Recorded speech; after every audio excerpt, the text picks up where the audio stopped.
স্বাগতম। তো বন্ধুরা দেখো আজকে কি দিয়ে এসেছি। আজকে নিয়ে এসেছি বিস্কুট। তো আজকে বিস্কুট দিয়ে কেক বানাবো। আমি এখানে 5 টাকা দামের বাউন্স বিস্কুটগুলো আছে, এগুলো 6 প্যাকেট নিয়ে এসেছি। তো চলো এটা আমি এখন পাটার মধ্যে গুঁড়া করবো। আর এদিকে দেখো বালুটা ভালো করে ধুয়ে পরিষ্কার করে নিয়ে এসে বালুটা আমি একটা পুরানা কুকারের মধ্যে দেখো বসিয়ে দিয়েছি। তো এই কুকারটার মধ্যে আমি প্রায় কেক আগে বানাতাম। তো এটা কেকের জন্য এই কুকারটা বেশিরভাগই ব্যবহার করি। এটা কালো হয়ে গেছে। তো চুলার মধ্যে এরকম কেক বসিয়ে দিই, চুলায় বলো আর কেসে বলো। তো সর্বপ্রথম আমি বালু ধুয়ে পরিষ্কার করে নিয়ে এসেছি। তো আগে অনেক পুরানো লবণ ছিল, সেই লবণগুলো অনেক দিনের পুরানো একটা ফটোতে রেখেছিলাম।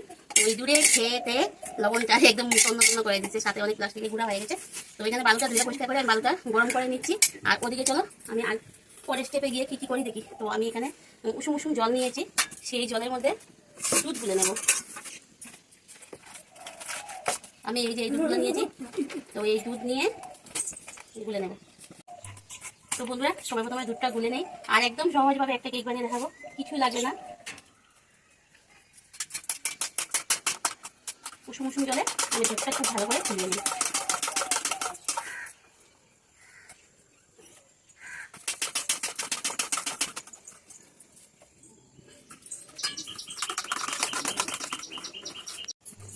তো এখানে 1 প্যাকেট দুধ দেখো, এই দুধের অর্ধেকটা আমি একটা অন্য কাজে ব্যবহার করেছি, আর অর্ধেকটা কেকের মধ্যে দেবো।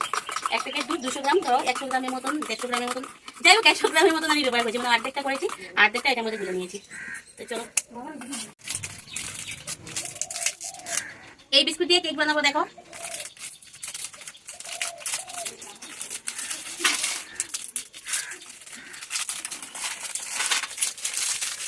এটা মধ্যে একটা অরেঞ্জ কালার আছে, সেটা দিয়েও কেক বানালে ভালো লাগে, অরেঞ্জ গন্ধ করে।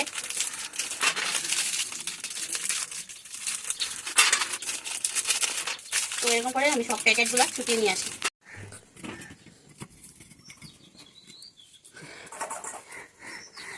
বিস্কুটগুলো এখন আমি শিলপাটায় গুঁড়া করে নেব।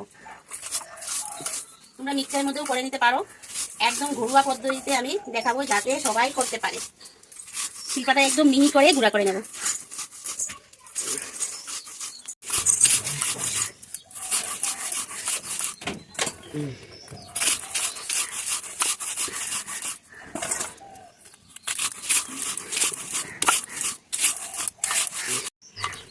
এবার এটা আমি নামিয়ে নেব, একটা কাগজের মধ্যে নামিয়ে নিলাম। বাকিটাও এরকম সব গুঁড়ো করে নিয়ে আসো, বাকিটাও গুঁড়ো করে নিই।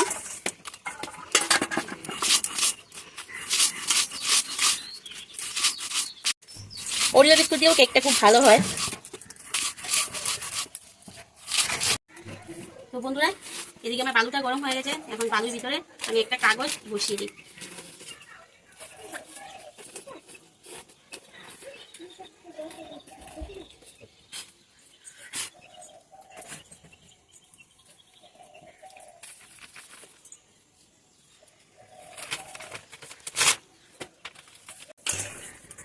ওদিকে বালু গরম হয়ে গেছে, আর বালুর ভিতরে কাগজ দিয়ে বসিয়ে দিয়েছি। কোনো কারণে যদি কেকটা একটু বেশি ফুলে পড়ে যায় তাহলে বালুতে পড়লে সেই কেকটা খাওয়া যাবে না, তার জন্য উপরে একটা কাগজ দিয়ে দিয়েছি। চলো এবার গুলে নেই। আর এখানে আমি এই বাটিতে বানাবো। বালু দিয়ে করলে পরে কি হয়, এই এক জ্বালা, সব কিছু খালি বালু। আমি এই বাটিতে বানাবো। তো এই বাটিতে বানাবো, এই বাটির একটা মাপে আমি সবার প্রথমে এরকম করে একটা বাটির মাপে কাগজ কেটে নেবো। তো কেজিও আনিয়ে দেখছো, এরকম একটা বাটিটা বসিয়ে দাগটা দিয়ে দিলাম, দিয়ে এই দাগে হাত দিয়ে আমি এটা কেটে নেব।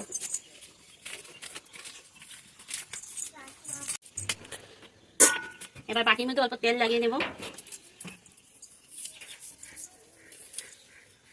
পুরো বাটিটার মধ্যে খুব ভালো করে তেল লাগিয়ে নেব। তেল লাগিয়ে এই যে কাগজটা কেটেছি সেই কাগজটা বাটির মধ্যে বসিয়ে দেবো। একটা স্ট্যান্ড বসিয়ে দিই।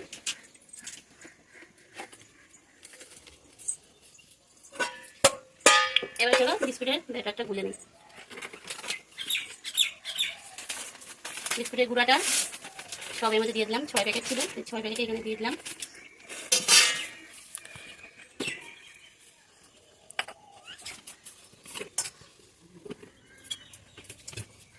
এটা আছে বেকিং পাউডার, ছোটো 4 চামচ দিয়ে আমি 1 চামচ দিয়ে দেবো। বেকিং পাউডারটা 1 চামচ দিয়ে দিলাম। ছোটো 4 চামচ যেগুলো মিষ্টি চামচ আর কি, যেগুলো হয় মিষ্টি চামচ, যেগুলো ছোটো ছোটো চায়ের দোকানে মিষ্টি কেটে খাই, তো সেই ছোটো চামচ দিয়ে 1 চামচ দিয়ে দিলাম। আবার খাবার সোডা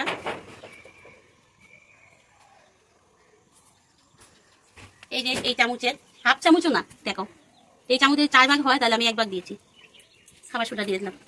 তো খাবার সোডাটা দিয়ে এবার খুব ভালো করে মিশিয়ে নেব। আমি এর মধ্যে চিনি ব্যবহার করবো না, কারণ বিস্কুটটা খুবই মিষ্টি, তার জন্য চিনি এর মধ্যে লাগবে না। খাবার সোডা আর বেকিং পাউডারটা খুব ভালো করে বিস্কুটের সাথে মিশিয়ে নেব। এবার আমি কাপটা আনিনি ঘর থেকে, তার জন্য বাটির মধ্যে আমি একটা আন্দাজ করে দিয়ে দিচ্ছি। বাটির হাফ তেল দিয়ে দেবো। তোমরা কাপ দিয়ে, বড় কাপ হলে হাফ কাপ দেবে, আর ছোটো কাপ হলে 1 কাপ দিয়ে দেবে। আমি রিফাইন তেল দিয়ে দিলাম এখানে। আর এই যে দুধ গুলেছিলাম সেই দুধটা দিয়ে দেবো।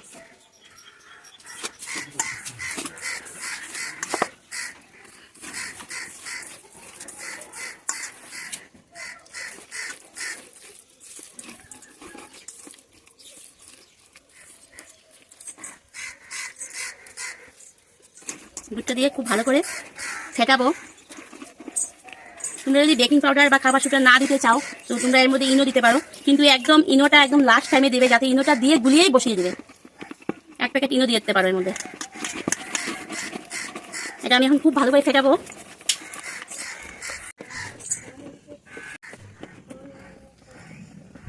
তো আমি দেখো খুব ভালো করে ফেটিয়ে নিয়েছি, একদম মন মতো 10-15 মিনিট ভালো করে ফেটিয়ে নেবে, হাতটা খুব ভালো করে চালু করে। তো আমি দেখো খুব ভালো করে ফেটিয়ে নিয়েছি। আর কেকের থিকনেসটা কিন্তু এই যে এরকম হবে, এই দেখো এই যে এরকম টাইপের থিকনেসটা হবে, বেশি পাতলাও হবে না, বেশি ঘন হবে না। তো চলো এবার এটা বসিয়ে দিই, বাটির মধ্যে দিয়ে দিই।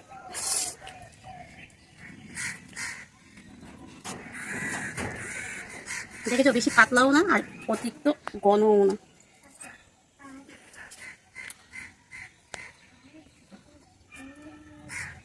যে পাত্রতে বসাবে ওই পাত্রটা পুরো ভর্তি করে দেবে না, না হয় কেকটা ফুলে একদম বেরিয়ে পড়ে যাবে। জায়গা রাখবে যাতে কেকটা ফুলে ওটার মধ্যেই হয়ে যায় আর কি।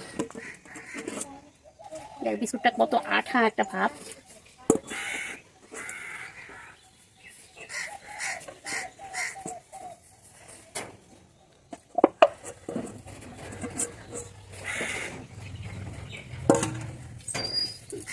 তো চলো বন্ধুরা, দেখো এটা আমি দিয়ে দিলাম, এর মধ্যে বসিয়ে দিলাম। এখন এটা এভাবে করবো, যাতে কেকের মধ্যে কোনো বাবলস না থাকে। এরকম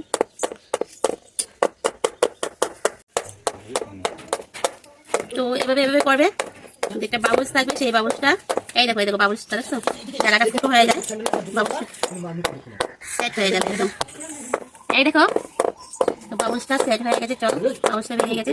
এখন এটা আমি বসিয়ে দেবো। আর ওদিকে দেখো কুকারের ভিতরটা বালুটা গরম হয়ে গেছে, কুকারের ভিতরে একটা স্ট্যান্ড দিয়েছি, তার ভিতরে একটা কাগজ দিয়েছি। এবার এটা আমি বসিয়ে দেবো, একদম মিডিলে বসিয়ে দিলাম। এবারে কুকারের ঢাকনাটা লাগিয়ে দেবো।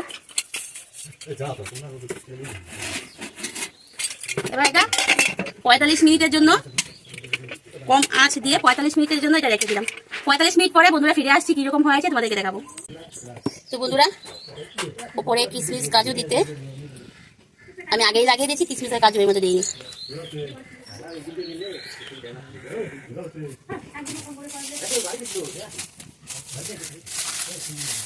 তো উপর থেকে আমি কাজু আর কিশমিশটা দিয়ে দিলাম।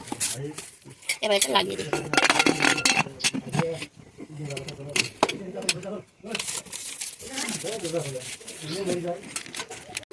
আমি এই কুকারে বসিয়ে দিয়েছি কেকটা, হুইসেলটা খুলে নিয়েছি। আর এখানে যে কুকারের ভিতরে রাবার থাকে সেটাও খুলে নিয়েছি। আর এদিকে দেখো প্রথম যে আগুনটা দিয়েছি সেই আগুনটাই, তারপরে এত আগুন দেবো না, এইভাবেই হালকা হালকা আঁচে হবে। এটা কয়লা হয়ে যাবে, আগুনটা নিবে গিয়ে একটা কয়লা হয়ে যাবে, সেই কয়লার হিটেতে কেকটা হবে। তো বন্ধুরা, আমি 45 মিনিট পরে এসে গেছি। তো এখন দেখি এটা খুলে কিরকম অবস্থা হয়েছে। তো আমিও দেখবো, তোমাদেরকেও দেখাবো। তো চলো এটা খুলে নেই। খুল যা সিমসিম, খুল যা সিমসিম, খুল যা সিমসিম। দেখেছো, এই দেখো এরকম হয়েছে। আর আমি বললাম না, সবসময় বাটিতে যখন দেবে বা সসপ্যানে দেবে সবসময় কম পরিমাণ দেবে, অনেক জায়গা রাখবে, আর না হয় কেকটা ফুলে এই সাইড দিয়ে পড়ে যাবে। তো আমি জায়গা রেখেছি, দেখো এরকম হয়েছে। এবার এটা চেক করে নিই কিরকম হয়েছে। যদি এটা কাঁচা থাকে তাহলে কাঠির মধ্যে লেগে যাবে, আর যদি কাঁচা না থাকে হয়ে যায় তাহলে কাঠিতে লাগবে না। তো চলো এদিকে দেখো, কাঠিতে লাগেনি, দেখা যাচ্ছে কাঠিতে লাগেনি। আবার দেখাচ্ছি তোমাদেরকে, এদিকে একটা ফুটো করি। এই দেখো, এই দেখো কাঠিতে লাগছে, লাগেনি, তাই মানে এটা হয়ে গেছে। আবার আরেকটা ফুটো করে দেখাচ্ছি, এই দেখো, দেখো কাঠিতে এটা লাগেনি, খালি জাস্ট কেকের দেখো তেল তেল তেল তেল ভাবটা লেগেছে। দেখেছো, তো এটা হয়ে গেছে। একটু দেখো ভিতরটা, দেখো জাস্ট কিরকম হয়েছে বন্ধুরা। একদম সহজ পদ্ধতিতে কেক বানিয়েছি, কেমন হয়েছে দেখো তো। কমেন্ট করবে অবশ্যই। তো এটা ঠান্ডা হোক, তারপর আমি এটা বাই করছি। তো বন্ধুরা গরম গরম উঠিয়ে নিয়ে আসছি, দেখো লাড্ডু গোপাল রেডি। আমাকে আর ঠান্ডা করতে দিচ্ছে না, তো কুকার থেকে কেমনে বাই করবো বলো তো? কুকারটা একদম গরম। কুকার এর আগে অনেকবার আমি এরকম বের করতে গিয়ে হাতে অনেক শেখা খেয়েছিলি এরকম, তার জন্য ও আমাকে পাগল বানিয়ে দিচ্ছে, ঠান্ডা করতে দিচ্ছে না। তো এখন এই প্লাস দিয়ে ধরে নিয়ে আসছি, তো আমার কাছে চিমটামটা নেই, তো বুদ্ধি করে এই যে প্লাসটা নিয়ে গেলাম, প্লাস দিয়ে ধরে নিয়ে আসছি। আর এই দেখো, চলো এটা এখন বের করে নেবো। এই যে চাকুটা নিয়ে এরকম সাইড থেকে এই যে ঘুরে গেছে, চলো এটা এই দেখো, দেখেছো খুব সুন্দর হয়েছে। হ্যাঁ খুব সুন্দর হয়েছে। পিছনটা দেখো, দেখেছো পিছনটাও খুব সুন্দর হয়েছে। এই দেখো কাগজটা এরকম হালকা হালকা করে উঠাবে। এই দেখো পিছনটাও খুব সুন্দর হয়েছে, দেখেছো খুব সুন্দর হয়েছে পিছনটাও। হালকা করে কাগজটা উঠিয়ে দিই। বাবা হাত পুড়ে যাচ্ছে। দেখেছো খুব সুন্দর কেকটা হয়েছে। তো এত গরম গরম জিনিসটা কি কাটা যাবে? তা ওকে একটু কেটে দিয়ে দিই বন্ধুরা, যে মানে পাগলামি লাগাচ্ছে ওকে আমি একটু এখান থেকে কেটে দিয়ে দিই।